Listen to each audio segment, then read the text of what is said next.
कल वाला इसलिए रिपीट कर रही हूँ क्योंकि कुछ एक आध पॉइंट जो है 1 to 2 पॉइंट्स मुझसे मिस हो गए थे कल, वो भी आपके क्लियर हो जाएंगे। अच्छा, ये क्लास हमने स्टार्ट किया था यहाँ से कि जब हम न्यूक्लियाई की बात करते हैं कि बेसिकली न्यूक्लियाई किसी न्यूक्लियाई को हमने रखा है अपनी अप्लाइड मैग्नेटिक फील्ड में, एक्सटर्नल मैग्नेटिक फील्ड में, तो हम कहते हैं न्यूक्लियाई अलाइन हो जाता है विद द फील्ड। अगर विद द फील्ड अलाइन हो जाता है और तो उसकी स्पिन इस तरह है तो उस केस में हम राइट हैंड थंब रूल लगाएंगे। नॉर्थ एंड साउथ पोल इस तरह हमें पता चल जाएंगे। नॉर्थ से मैग्नेटिक लाइंस ऑफ फोर्सेस निकल रही होंगी और वो कहाँ पे जाके एंड हो रही होंगी, साउथ पोल पे।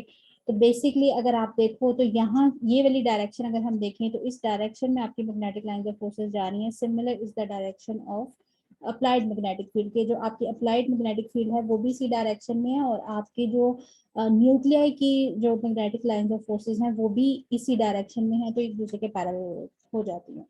ठीक है। फिर आपके पास ये जो फिनोमिना है ये है मैग्नेट की जो लाइंस ऑफ फोर्सेस हैं, यानी इटसेल्फ मैग्नेट की लाइन ऑफ फोर्सेस जो है वो कहाँ जा रही हैं। ठीक है, ये न्यूक्लियाई की बताई है मैंने। ये आपके मैग्नेट में से भी, तो मैग्नेट के नॉर्थ पोल से मैग्नेटिक लाइंस ऑफ फोर्सेस निकल रही हैं जाके साउथ पोल की तरफ जा रही हैं, तो ये मैग्नेट की हैं। तो मैग्नेट की भी इसी साइड पे जा रही हैं, और यहाँ से आप इसकी डायरेक्शन देखोगे तो आपकी जो न्यूक्लियाई है उसकी स्पिन की वजह से जो मैग्नेटिक लाइंस ऑफ फोर्सेस या मैग्नेटिक फील्ड जनरेट हो रही है उसकी भी डायरेक्शन पैरेलल है आपकी एक्सटर्नल मैग्नेटिक फील्ड के। ये पॉइंट हमने कल क्लियर कर लिया था, यहाँ तक तो कोई कंफ्यूजन नहीं ना है क्लास।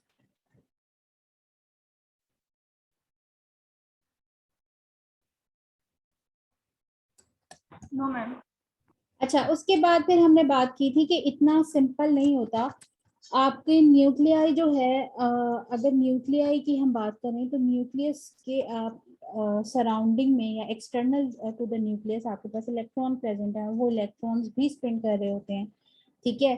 तो अगर हम किसी न्यूक्लियाई की बात कर रहे हैं, उसकी सराउंडिंग में हमारे पास इलेक्ट्रॉन, कोई एक इलेक्ट्रॉन हम ले लेते हैं, वो इलेक्ट्रॉन प्रेजेंट है, तो वो इलेक्ट्रॉन भी स्पिन कर रहा है। और जब वो इलेक्ट्रॉन स्पिन कर रहा है, अगर उसी डायरेक्शन में स्पिन कर रहा है जिस डायरेक्शन में आपका न्यूक्लियस स्पिन कर रहा है, तो उसकी जो मैग्नेटिक लाइंस ऑफ फोर्सेस हैं वो आपकी ऑपोजिट होंगी न्यूक्लियाई से। रीजन क्या है कि उस केस में जब हम राइट हैंड थंब रूल लगाते हैं इलेक्ट्रॉन की स्पिन के लिए, तो नॉर्थ एंड साउथ पोल की डायरेक्शन चेंज हो जाती है। अगर डायरेक्शन चेंज हो जाती है तो इस केस में ये इलेक्ट्रॉन की स्पिन उसी डायरेक्शन में है जिस डायरेक्शन में न्यूक्लियाई की स्पिन थी, यानी इसी डायरेक्शन में इलेक्ट्रॉन की स्पिन यहाँ पे मैंने बताई है। बट आपके लिए आप देखोगे यहाँ पे मेरे north and south pole change हो गए हैं।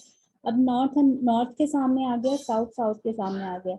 यहाँ से मैग्नेटिक लाइंस ऑफ फोर्सेस निकल रही हैं, यहाँ पे जाके एंड हो रही हैं। तो magnetic lines of forces for electron की डायरेक्शन क्या है, वो अगर आप देखो तो लेफ्ट हैंड साइड की तरफ जा रही हैं, और आपकी एक्सटर्नल मैग्नेटिक फील्ड की डायरेक्शन क्या है कि वो टुवर्ड्स राइट जा रही है। तो दोनों एक दूसरे के एंटी पैरेलल हैं, इसी वजह से एक दूसरे के इफेक्ट को क्या कर देंगी, कैंसिल कर देंगी। सो आपका इलेक्ट्रॉन जो है वो क्या काम करता है, वो एक्सटर्नल मैग्नेटिक फील्ड जो है आपकी अप्लाइड मैग्नेटिक फील्ड, उसके इफेक्ट को कैंसल आउट करने की टेंडेंसी या कैपेसिटी रखता है, और यही फिनोमिना रिस्पॉन्सिबल होता है आपके डिफरेंट न्यूक्लियाई की डिफरेंट पीक या एब्जॉर्प्शन फ्रिक्वेंसी के लिए। कि जो हर न्यूक्लियाई होता है उसकी सराउंडिंग में, अगर हम प्रोटॉन न्यूक्लियाई की बात करें, तो वो जिस भी कार्बन सेंटर के साथ अटैच है, उस कार्बन के साथ कौन सा एलिमेंट अटैच है, कौन सा एटम अटैच है, उसकी इंडक्टिव इफेक्ट क्या है, उसकी इंडक्टिव पावर कितनी है, यानी वो इलेक्ट्रॉन डोनेटिंग है, वो इलेक्ट्रॉन विड्रॉइंग है।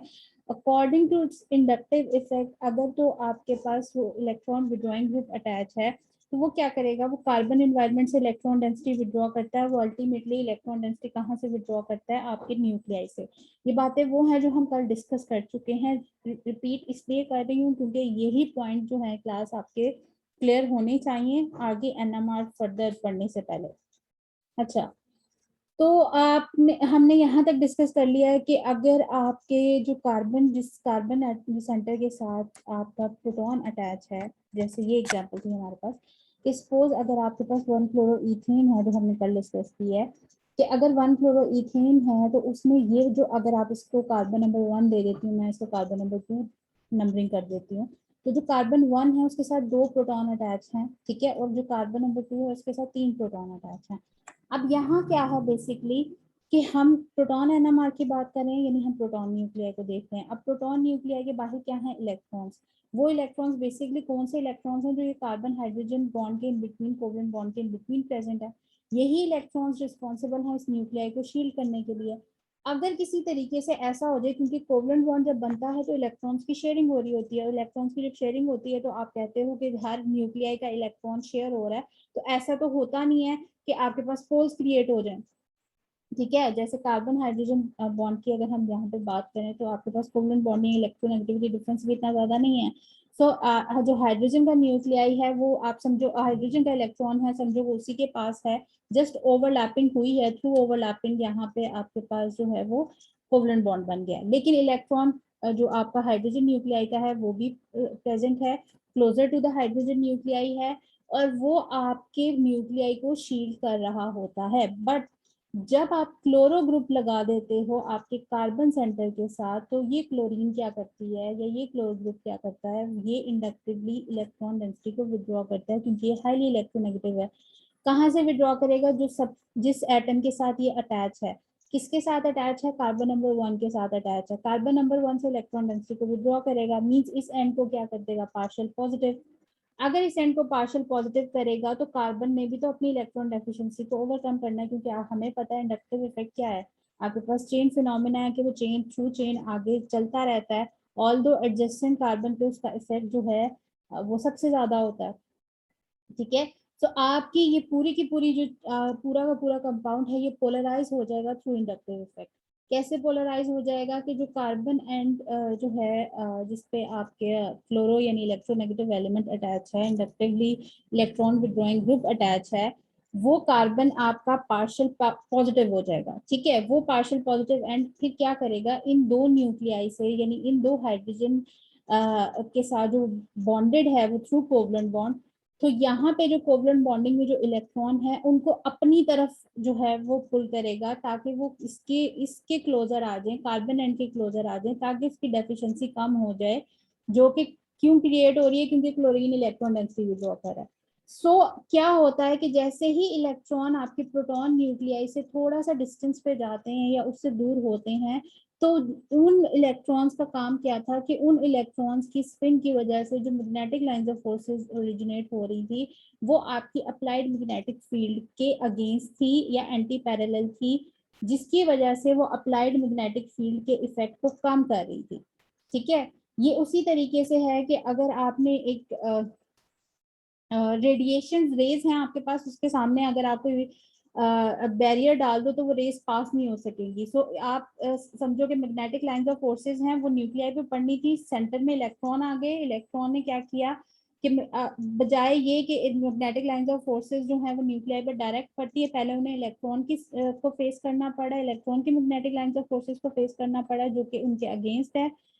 जब वो उसके इफेक्ट को कैंसल आउट कर देंगी तो उनकी पावर अल्टीमेटली कम हो जाएगी। अब जो पड़ेंगी न्यूक्लियाई पे वो उतनी नहीं होंगी जो पीछे से आ रही थी, यानी जो मैग्नेट से आ रही थी।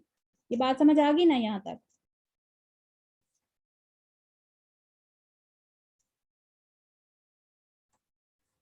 जी। अच्छा, फिर उसके बाद हमने ये बात की थी कि जब आपका इलेक्ट्रोनेगेटिव एलिमेंट अटैच होता है तो वो बेसिकली इलेक्ट्रोनेगेटिव विड्रॉ करता है। जब विड्रॉ करता है तो वो इलेक्ट्रॉन जो कि शील्ड कर रहे थे आपके न्यूक्लियाई को, वो उस लिहाज से शील्ड नहीं कर सकते। जब शील्ड नहीं करते तो हम कहते हैं कि वो न्यूक्लियाई क्या है, वो डी शील्डेड है। ठीक है, जो डी शील्डेड प्रोटॉन होते हैं वो कौन से होते हैं, जो वो प्रोटॉन होते हैं जो जिस कार्बन के साथ अटैच होते हैं उस कार्बन के साथ कोई इलेक्ट्रॉन नेगेटिव एलिमेंट या इलेक्ट्रॉन विड्रॉइंग ग्रुप जो है वो अटैच हो, तो उस केस में उस कार्बन के पास जितने भी प्रोटॉन हैं वो सारे के सारे क्या होंगे, वो आपके डी शील्डेड होंगे। क्यों डी शील्डेड हो गए, क्योंकि इलेक्ट्रॉन डेंसिटी जो है या इलेक्ट्रॉनिक क्लाउड जो है वो उनके न्यूक्लियाई से दूर होगा, यानी प्रोटॉन न्यूक्लियाई से डिस्टेंस पे होगा, जिसकी वजह से वो उसको न्यूक्लियाई को शील्ड नहीं कर सकता एक्सटर्नल मैग्नेटिक फील्ड से, और एक्सटर्नल मैग्नेटिक फील्ड डायरेक्ट पड़ेगी आपके न्यूक्लियाई पे। अच्छा, ये पॉइंट्स हमने कल डिस्कस कर लिए थे। ठीक है, फिर हमने ये भी डिस्कस कर लिया था कि अगर आपके पास क्लास जो फॉर्मूला है हम वो बेसिक फॉर्मूला ही यूज करते हैं जो कि आपके पास है omega is equal to gamma into H naught, जो कि आपके पास 2 pi nu naught is equal to gamma H naught के इक्वल होता है। यहाँ से आप फ्रिक्वेंसी कैलकुलेट करते हो gamma H naught over 2 pi. ठीक है, अगर आपके पास न्यूक्लियाई, मैंने आपसे कहा था जो फ्रिक्वेंसी है आपकी न्यूक्लियाई की, यानी जो प्रोसेशनल फ्रिक्वेंसी है वो डिपेंडेंट है अप्लाइड मैग्नेटिक फील्ड पे। जितनी मैग्नेटिक फील्ड ज्यादा पड़ेगी उतनी ही प्रोसेशनल फ्रिक्वेंसी ज्यादा होगी। क्योंकि यहाँ पे जितनी अप्लाइड मैग्नेटिक फील्ड है उतनी नहीं पड़ रही। रीजन क्या है, क्यों नहीं पड़ रही? क्योंकि जो मैग्नेटिक फील्ड इलेक्ट्रॉन की स्पिन की वजह से इंड्यूस हो रही है, यानी जनरेट हो रही है, वो आपकी अप्लाइड मैग्नेटिक फील्ड के इफेक्ट को कम कर रही है। तो इट मीन्स कि जो न्यूक्लियर पे पड़ने वाली नेट फील्ड है वो कितनी है टोटल, यानी applied magnetic field minus H induce, यानी वो मैग्नेटिक फील्ड जो आपके इलेक्ट्रॉन की स्पिन की वजह से जनरेट हो रही है। तो इसका फिर आगे मैंने आपको ये बताया था कि इसको हम बेसिकली फ्रिक्वेंसी की टर्म में भी लिख सकते हैं, क्योंकि अभी हमने बताया कि ये डायरेक्ट रिलेशन है इनका आपस में। तो आप अगर इसको इस फॉर्म में लिखो तो ये आपके पास फॉर्मूला कुछ इस तरह बन जाता है, gamma H effective over 2 pi. और एच इफेक्टिव आपके पास किसके इक्वल होता है, gamma H into H applied into 1 minus sigma. अब सिग्मा क्या है आपके पास, सिग्मा बेसिकली आपके पास शील्डिंग पैरामीटर है या शील्डिंग कांस्टेंट है, और ये डिपेंडेंट होता है मैग्नीट्यूड ऑफ इलेक्ट्रॉन डेंसिटी पे, कि जितनी इलेक्ट्रॉन डेंसिटी ज्यादा होगी उतना ही आपका शील्डिंग ज्यादा होगी, उतना ही सिग्मा की वैल्यू ज्यादा होगी। अगर सिग्मा की वैल्यू ज्यादा होगी तो 1 में से लार्ज वैल्यू माइनस करोगे तो अल्टीमेटली आंसर आपका नेगेटिव में आएगा। नेगेटिव का में आने का मतलब है लेस वैल्यू, लेस वैल्यू का मतलब है less precessional frequency. So it means कि जो शील्डेड प्रोटॉन होते हैं उनकी प्रोसेशनल फ्रीक्वेंसी लेस होती है, और जो डी शील्डेड प्रोटॉन होते हैं उनकी प्रोसेशनल फ्रीक्वेंसी हाई होती है। ये पॉइंट क्लियर है?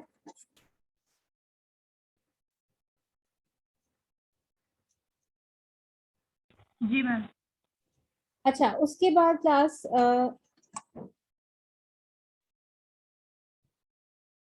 हमने फिर उसके बाद जो है वो इंटरनल स्टैंडर्ड को देख लिया था कि हम जब सैंपल का एनएमआर रन करेंगे तो साथ हमने सैंपल के कोई ना कोई रेफरेंस स्टैंडर्ड डालना है।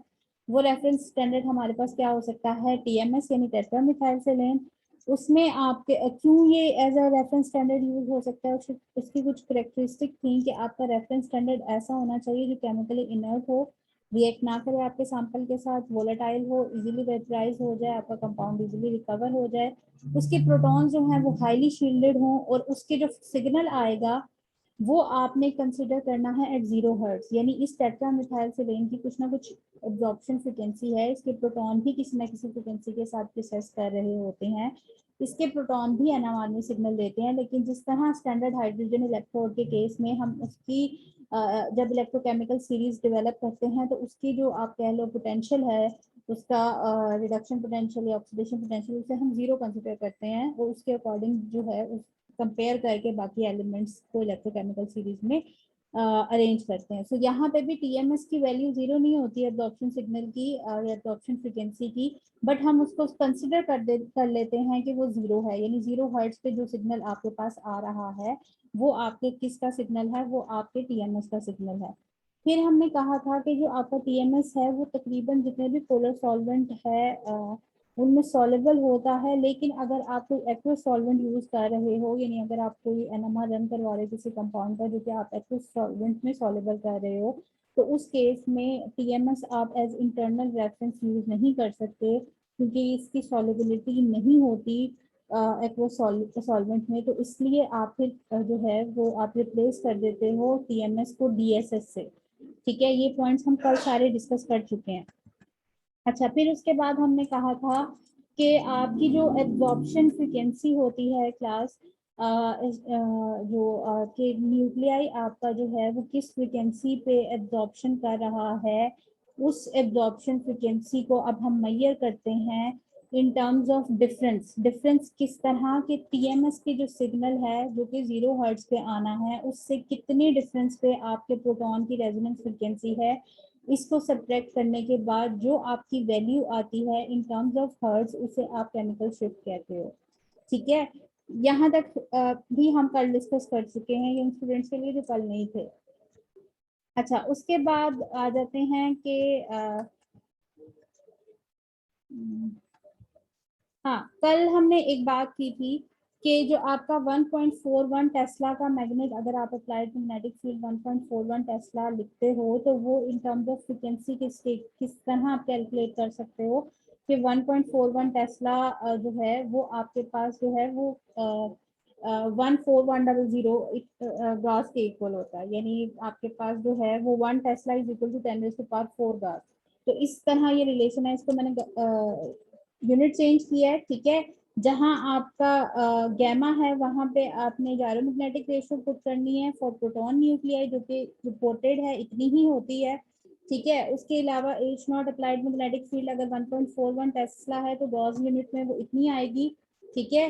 2 पाई आपके पास है 2 इंटू 3.14 रेडियन, ये इसके अकॉर्डिंग अगर आप इसकी कैलकुलेशन खुद भी कर लेना करोगे तो ये आपके पास आंसर 60 मेगाहर्ट्ज के इक्वल आएगा। सो 1.41 टेस्ला वाला अगर मैग्नेट किसी एनएमआर स्पेक्ट्रोफोटोमीटर में यूज किया जाता है तो उस 1.41 टेस्ला वाले मैग्नेट जिसमें यूज किया गया एनएमआर स्पेक्ट्रोफोटोमीटर में, उसको 60 मेगाहर्ट्ज एनएमआर स्पेक्ट्रोफोटोमीटर क्यों कहा जाता है? इसलिए क्योंकि उसकी जो अप्लाइड मैग्नेटिक फील्ड स्ट्रेंथ है इन टर्म्स ऑफ टेस्ला, वो इन टर्म्स ऑफ फ्रीक्वेंसी जो है वो मेगाहर्ट्ज में आती है और वो 60 मेगाहर्ट्ज की इक्वल होती है, ठीक है। ये अगर आप 2.3 के अकॉर्डिंग करोगे कैलकुलेशन तो ये आपकी 100 मेगाहर्ट्ज आपका आंसर आएगा। तो अब आपको ये समझ आ जानी चाहिए कि 1.41 टेस्ला के एनएमआर स्पेक्ट्रोफोटोमीटर में की बात हो रही है तो इन टर्म्स ऑफ फ्रीक्वेंसी उसकी स्ट्रेंथ कितनी है? 60 मेगाहर्ट्ज, ठीक है। उसके बाद क्लास हमने ये बात की थी कि आपके पास जो केमिकल शिफ्ट है वो केमिकल शिफ्ट आप अगर हर्ट्ज में रिपोर्ट करते हो तो इस कंपाउंड के लिए हमने कहा था कि अगर सपोज हमारे पास ये वाला ये कंपाउंड है और इसमें हमारे पास यहाँ पे क्लोरो है क्लास, जिसमें इस क्लोरो, ठीक है। अगर यहाँ पे हमारे पास 1,2,2 ट्राइक्लोरोप्रोपेन है हमारे पास कंपाउंड और उसमें हमारे पास दो तरह के प्रोटॉन है, एक CH2 वाले प्रोटॉन है, ठीक है, मिथिलीन प्रोटॉन है, और एक आपके पास मिथाइल प्रोटॉन है। तो आप अगर 60 मेगाहर्ट्ज पे इस कंपाउंड का एनएमआर रन करते हो तो केमिकल शिफ्ट कैसे कैलकुलेट करनी है? केमिकल शिफ्ट कैलकुलेट करने का फॉर्मूला ये होता है कि जिस भी फ्रिक्वेंसी पे आपको ये प्रोटॉन एब्जॉर्ब कर रहे हैं, यानी उनकी जो एब्जॉर्प्शन फ्रिक्वेंसी है ऑफ योर प्रोटॉन, उसमें से माइनस कर देनी है आपने एब्जॉर्प्शन फ्रिक्वेंसी ऑफ TMS यानी 0 हर्ट्ज, और डिवाइड कर देना है उसको फ्रिक्वेंसी ऑफ एनएमआर स्पेक्ट्रोफोटोमीटर से, यानी उस एनएमआर स्पेक्ट्रोफोटोमीटर की फ्रिक्वेंसी कितनी है, यानी उसकी applied magnetic field strength in terms of frequency कितनी है। तो 1.41 टेस्ला वाला अगर मैग्नेट यूज किया गया है तो इट मींस कि आप एनएमआर स्पेक्ट्रोफोटोमीटर की ऑपरेशनल फ्रिक्वेंसी कितनी है? 60 मेगाहर्ट्ज। तो 60 megahertz will be equal to 60 into 10⁶ hertz. तो अगर आप यहाँ से कैलकुलेट करोगे इस फॉर्मूला में पुट करके तो आपके पास chemical shift in terms of ppm आएगी, ठीक है। अब ये जो आपकी chemical shift in terms of ppm आती है ये आपकी फील्ड इंडिपेंडेंट यूनिट्स के टर्म में आती है, मींस क्योंकि हमने यहाँ पे फील्ड को, जो फील्ड की वजह से हो क्या रहा था कि जब आप मैग्नेटिक फील्ड की स्ट्रेंथ बढ़ाते थे तो वो सिग्नल उन दो प्रोटॉन का CH2 का जो कि 240 हर्ट्ज पे आ रहा था, इसी कंपाउंड का जब एनएमआर हम 100 मेगाहर्ट्ज वाले एनएमआर स्पेक्ट्रोफोटोमीटर पे करवाते थे तो ये सिग्नल जो है 240 से कहाँ पे शिफ्ट हो जाता था? 400 पे। तो एक ही कंपाउंड के लिए आपको एक ही तरह के प्रोटॉन दो डिफरेंट एनएमआर स्पेक्ट्रोफोटोमीटर थे जिनकी ऑपरेशनल फ्रिक्वेंसी डिफरेंट है, तो वो आपको डिफरेंट जगह पे एब्जॉर्प्शन दे रहे हैं। तो ये आपके लिए डिसाइड करना मुश्किल हो जाएगा कि एक ही कंपाउंड, ये दोनों एक ही कंपाउंड के एनएमआर हैं या नहीं, क्योंकि एब्जॉर्प्शन फ्रीक्वेंसी डिफरेंट है दोनों केसेस में। तो इसीलिए एब्जॉर्प्शन जो आपकी ऑपरेशनल फ्रीक्वेंसी है एनएमआर स्पेक्ट्रोफोटोमीटर की, उसके इफेक्ट को नलिफाई करने के लिए हम क्या करते हैं, हम अपने प्रोटॉन की रेजोनेंस या एब्जॉर्प्शन फ्रीक्वेंसी को उस operational frequency of NMR spectrophotometer से डिवाइड कर देते हैं। तो जब आप डिवाइड करोगे तो आंसर, चाहे आप 60 मेगाहर्ट्ज पे इस कंपाउंड का एनएमआर रन कर रहे हो तब भी इसके CH2 प्रोटॉन का जो सिग्नल है इन टर्म्स ऑफ ppm वो 4 ppm पे आएगा। आप 100 मेगाहर्ट्ज पे इसी कंपाउंड का एनएमआर रन कर रहे हो तब भी इन CH2 के दो प्रोटॉन जो हैं उनका सिग्नल आपके पास जो है वो 4 ppm पे ही आएगा। तो अब हम एक ही कंपाउंड का एनएमआर किसी भी इंस्ट्रूमेंट पे रन करें, उसमें कितनी ही स्ट्रेंथ का मैग्नेट लगाओ, उसकी केमिकल शिफ्ट की value in terms of ppm same रहेगी। अच्छा, अब यहाँ तक ये पॉइंट्स हैं जो हम कल डिस्कस कर चुके थे, ठीक है। फिर मैंने कहा था ये आपका chemical shift in terms of ppm, आपके पास स्केल हर्ट्ज में कितना भी हो जाए, पीपीएम में आपके पास 0 से लेकर 10 तक ही रहेगा, और आपके पास जितने भी स्ट्रेंथ का मैग्नेट हो, चाहे 60 मेगाहर्ट्ज का चाहे 100 मेगाहर्ट्ज का, अगर सिग्नल 4 पे आ रहा है, यहाँ पे भी 4 पे आएगा, यहाँ पे भी 4 पे आएगा। ठीक है, ये पॉइंट्स तो हम कल डिस्कस कर चुके थे। अच्छा, फिर उसके बाद हमने कहा था ये जो आपके पास स्केल होता है, इसमें आपकी जो राइट हैंड साइड है या राइट हैंड साइड वाली जितनी वैल्यूज हैं, उस रीजन को आप कहते हो शील्डेड प्रोटॉन रीजन, यानी यहाँ पे वो प्रोटॉन केमिकल शिफ्ट देते हैं जो कि शील्डेड होते हैं, और जो आपका लेफ्ट हैंड साइड वाला रीजन होता है वहाँ पे वो प्रोटॉन जो है आपको सिग्नल देते हैं जो कि डी शील्डेड होते हैं। ये वाला रीजन जो है आपका जो आपका राइट वैल्यू वाला रीजन है, इसको अपफील्ड रीजन कहा जाता है, और जो आपका लेफ्ट हैंड साइड वाला रीजन है इसको डाउनफील्ड रीजन कहा जाता है। ठीक है, सो ये अपफील्ड है, ये आपका डाउनफील्ड रीजन है, और दरमियान में यहाँ पे आपका जो है कहीं पे 0 टीएमएस का सिग्नल होता है, तो टीएमएस के सिग्नल राइट हैंड साइड होगी और एक साइड पे आपकी लेफ्ट हैंड साइड होगी। ठीक है, अब चूंकि टीएमएस सबसे शील्डेड आप कह लो, क्योंकि अगर आपको स्केल का पता हो तो अगर यहाँ पे 0 से हम स्टार्ट करते हैं तो इस side right hand left hand side पे जाते हुए हमारे पास यहाँ पे +1 +2 वाली वैल्यू होंगी, और इस वाली साइड पे हमारे पास नेगेटिव में नंबर होंगे। बट टीएमएस वो आपके पास कंपाउंड है जिसके प्रोटॉन हाईली शील्डेड हैं, इसी वजह से उसको कंसिडर किया गया उसके सिग्नल को 0 पे। उससे कोई ऐसा कंपाउंड जिसके प्रोटॉन बहुत ज्यादा टीएमएस से भी शील्डेड हो तो उनका सिग्नल फिर नेगेटिव में आएगा, जो कि हमारे पास नहीं आता। ठीक है, माइनस वैल्यू में सिग्नल नहीं आता हमारे पास हमेशा टीएमएस से ज्यादा आप कह लो कि डी शील्डेड वाले ही प्रोटॉन वाले कंपाउंड्स हैं। टीएमएस सिर्फ वो वाहिद कंपाउंड हमारे पास अब तक है जो कि जिसमें प्रोटॉन हाईली शील्डेड है, इसलिए इसका सिग्नल 0 पर कंसिडर किया जाता है, इसलिए ये नेगेटिव वैल्यू को इग्नोर कर दिया जाता है, स्केल को डायरेक्ट 0 से स्टार्ट किया जाता है, और फिर उसकी पार्टीशन करके कह दिया जाता है जो राइट हैंड साइड वाली रीजन है वो आपका शील्डेड है, और जो लेफ्ट हैंड साइड वाला है वो डी शील्डेड है। ये पॉइंट समझ आ गया?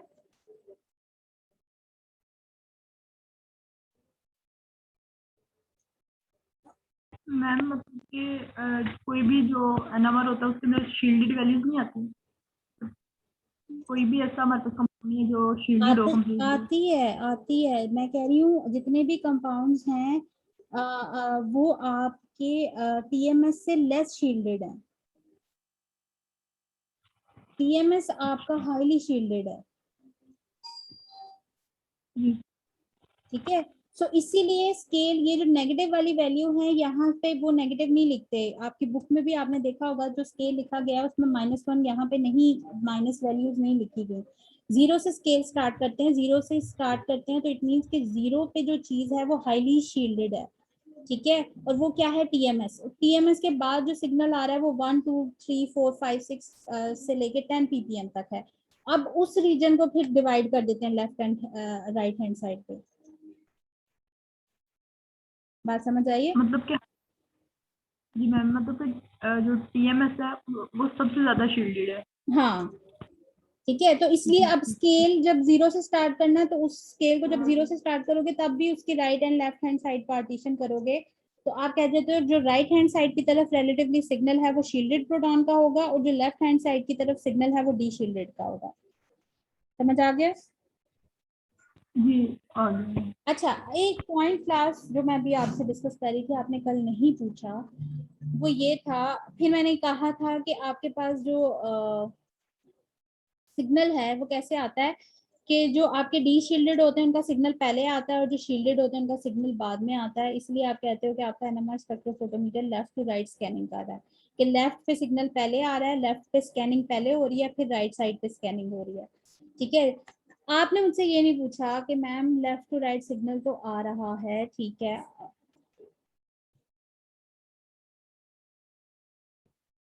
लेफ्ट टू राइट हमारे पास सिग्नल आ रहा है, ठीक है, स्कैनिंग हो रही है, लेकिन क्यों हो रही है, उसकी रीजन क्या है, या हमेशा ही ऐसे होता है कि आपके पास जो डी शील्डेड है उसका सिग्नल पहले आता है और शील्डेड जो है उसका सिग्नल बाद में आता है और हमेशा लेफ्ट टू राइट स्कैनिंग होती है?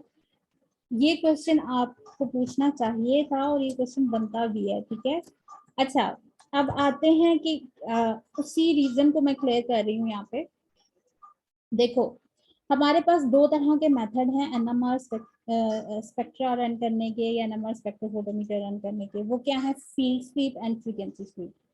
ठीक है, अभी मैं ना फील्ड स्वीप को लेके चल रही हूँ। ठीक है, फ्रीक्वेंसी स्वीप मैं आप पे छोड़ूंगी, आप उसको जो है वो समझ के आओगे कि क्या होता है। अच्छा, फील्ड स्वीप पे हम बात करें। अब फील्ड स्वीप का मतलब है कि ऐसा एनएमआर स्पेक्ट्रोमीटर रन करने का मेथड जिसमें आप क्या करते हो, आप मैग्नेटिक फील्ड की जो स्ट्रेंथ है उसको स्वीप करते हो, यानी उसको वेरी करते हो, बट आप जो फ्रीक्वेंसी ऑफ इलेक्ट्रोमैग्नेटिक रेडिएशन है यानी जो रेडियो फ्रीक्वेंसी है उसे आप फिक्स कर देते हो। अब यहाँ पे फिक्स मैंने की है, यहाँ मैंने 400 हर्ट्ज लिख दी है, लेकिन मैंने आगे इस कंपाउंड के अकॉर्डिंग बताया है, इसलिए आप सपोज करो यहाँ पे मैंने 240 हर्ट्ज फिक्स कर दिया, यानी यहाँ पे जहाँ 400 हर्ट्ज लिखा है यहाँ पे मैंने 240 हर्ट्ज फिक्स कर दी है। 240 हर्ट्ज किसकी फिक्स किया? रेडियो फ्रिक्वेंसी को फिक्स कर दिया। ठीक है, मैग्नेट कितना लगाया है उस एनएमआर इंस्ट्रूमेंट में? वो है 1.41 टेस्ला का, यानी इन टर्म्स ऑफ फ्रिक्वेंसी वो कितना हो गया? 60 मेगाहर्ट्ज। 60 मेगाहर्ट्ज पावर का हमारे पास जो है इन टर्म्स ऑफ फ्रिक्वेंसी वो हमारे पास मैग्नेट है। रेडियो फ्रिक्वेंसी कितनी है हमारे पास? 240 हर्ट्ज जो कि फिक्स्ड है। अब आप आ जाते हैं अपने कंपाउंड पे। कंपाउंड पे आ जाते हैं। कंपाउंड वही है हमारे पास 1,2,2 ट्राइक्लोरोप्रोपेन। उसी तरीके से हमारे पास दो तरह के प्रोटॉन हैं, CH2 वाले और एक आपके पास CH3 यानी मिथाइल वाले प्रोटॉन।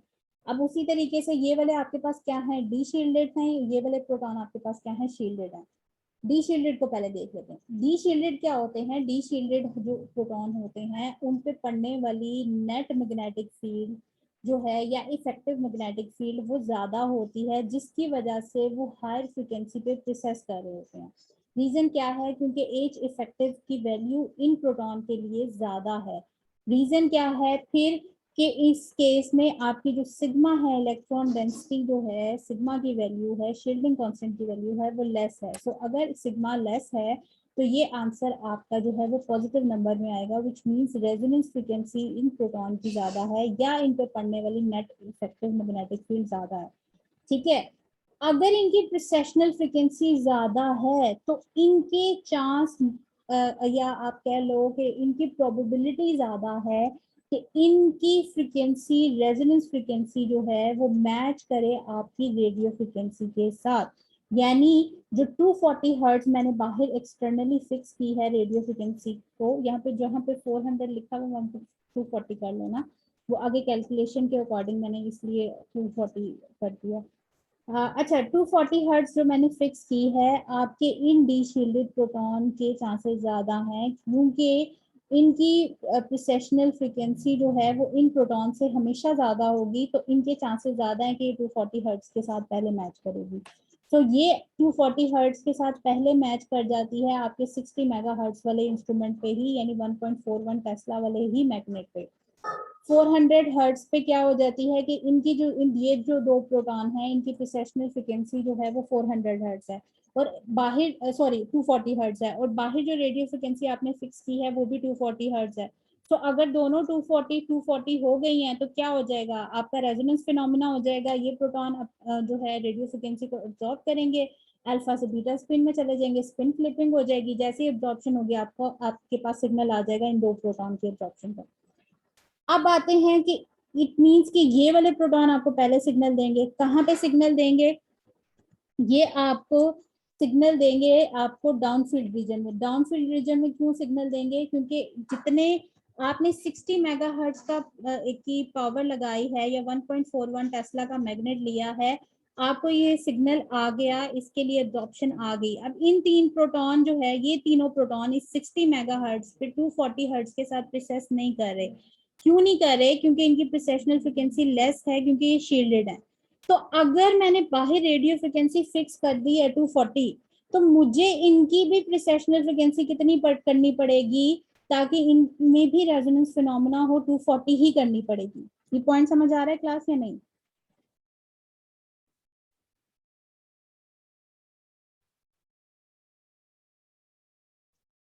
जी मैम ठीक है। अच्छा, ये आपके जो प्रोटॉन है इनकी भी प्रोसेशनल फ्रीक्वेंसी मुझे 240 ही करनी पड़ेगी। अब 60 मेगाहर्ट्ज पे तो ये 240 हर्ट्ज के साथ प्रोसेस नहीं कर रहे।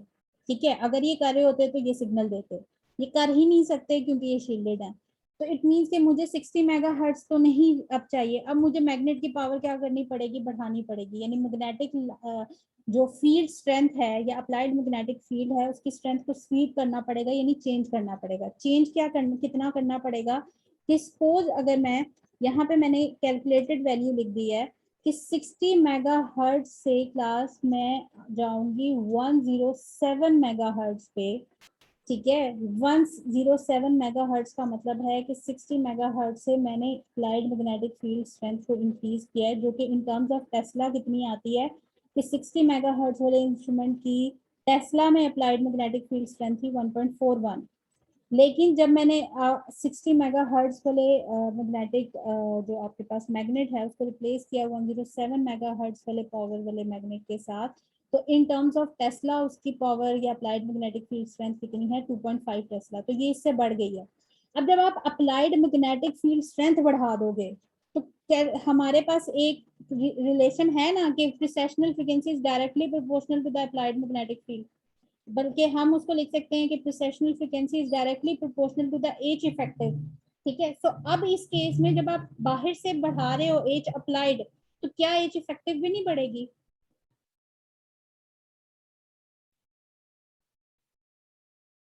बढ़ेगी मैम। बढ़ेगी। अगर एच इफेक्टिव बढ़ेगी तो क्या प्रोसेशनल फ्रीक्वेंसी नहीं बढ़ेगी उन प्रोटॉन की? जी मैम बढ़ेगी। तो प्रोसेशनल फ्रीक्वेंसी भी अगर बढ़ जाती है तो एक पॉइंट उन प्रोटॉन का भी आ जाएगा 2.5 टेस्ला वाले मैग्नेट पावर पे कि वो भी 240 हर्ट्ज की फ्रीक्वेंसी के साथ प्रोसेस करना शुरू कर देंगे। अब बाहर रेडियो फ्रीक्वेंसी हमने फिक्स की हुई थी जो कि 240 हर्ट्ज थी, तो अब ये तीन प्रोटॉन उस 240 हर्ट्ज को एब्जॉर्ब करेंगे, अल्फा से बीटा स्पिन में जाएंगे, स्पिन फ्लिपिंग करेंगे, आपको सिग्नल दे देंगे। अब आपका क्वेश्चन ये आएगा मैम जिसने भी 240 हर्ट्ज पे एब्जॉर्ब किया, इसने भी 240 हर्ट्ज पे एब्जॉर्ब किया, तो फिर इनकी peak in terms of hertz तो सेम जगह पे आई, ठीक है। तो इसका इसका क्लास आंसर ये है कि आप इनकी वैल्यू रिपोर्ट करोगे इन टर्म्स ऑफ पीपीएम। जब आप पीपीएम में रिपोर्ट करोगे तो CH2 का सिग्नल कब आया है, जब उसने एब्जॉर्प्शन की है प्रोटॉन ने 240 हर्ट्ज वाली फ्रीक्वेंसी पे, या वो प्रोसेस कर रहा है 240 हर्ट्ज के साथ, ठीक है। टीएमएस का सिग्नल 0 हो गया, लेकिन उस केस में जो आपका ऑपरेशनल फ्रीक्वेंसी था CH2 के लिए वो कितना था 60 मेगाहर्ट्ज, क्योंकि ये 60 मेगाहर्ट्ज की ऑपरेशनल फ्रीक्वेंसी पे 240 हर्ट्ज के साथ प्रोसेस कर रहा है। तो अब अगर आप इन टर्म्स ऑफ पीपीएम कैलकुलेट करोगे तो ये आपका आएगा 4 पीपीएम। अब अगर मिथाइल के लिए हम देखते हैं तो मिथाइल वाले प्रोटॉन भी एब्जॉर्प्शन फ्रीक्वेंसी या रेजोनेंस फ्रीक्वेंसी उनकी भी 240 हर्ट्ज है, बट वो 240 हर्ट्ज कब शो कर रहे हैं, जब आपकी ऑपरेशनल फ्रीक्वेंसी चेंज हो गई है 60 से 107 मेगाहर्ट्ज। तो अगर आप इसको 107 मेगाहर्ट्ज से डिवाइड करते हो तो अब ये सिग्नल किस पे आया है 2.24 पीपीएम पे। तो सिग्नल दोनों का डिफरेंट आया है, ये डी शील्डेड प्रोटॉन है, ये शील्डेड है। डी शील्डेड प्रोटॉन का जो सिग्नल है वो हमेशा लार्ज वैल्यू पे आएगा, लार्ज पीपीएम वैल्यू पे आएगा, और जो आपके शील्डेड प्रोटॉन होते हैं उनका सिग्नल हमेशा लो पीपीएम वैल्यू पे आता है। इस जो आपके डी शील्डेड प्रोटॉन होते हैं उनका सिग्नल डाउन फील्ड पे आता है, क्योंकि लो फील्ड पे, लो अप्लाइड मैग्नेटिक फील्ड पे ही वो सिग्नल दे देते हैं। जबकि जो आपके शील्डेड प्रोटॉन होते हैं उनका सिग्नल हमेशा हाई फील्ड पे आता है, क्योंकि मुझे फील्ड की स्ट्रेंथ बढ़ानी पड़ी है तब उन्होंने सिग्नल दिया है। इसीलिए कहा जाता है शील्डेड प्रोटॉन्स जो हैं वो अप फील्ड रीजन में सिग्नल देते हैं और D shielded down field region में सिग्नल देते हैं। इसको मैंने इस तरह अगर आप याद रख लो, डी डी से डाउन फील्ड डी शील्डेड, ठीक है। जो डी शील्डेड होंगे वो डी वाले यानी उनके लिए डी डी ओवरलैप करता है, तो डी शील्डेड डाउन फील्ड में देंगे, शील्डेड अप फील्ड में देंगे। समझ आ गया?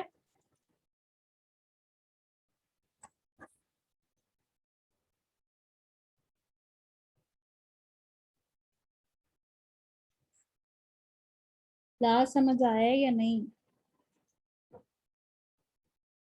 जी मैम ठीक है। बाकी सब स्टूडेंट्स?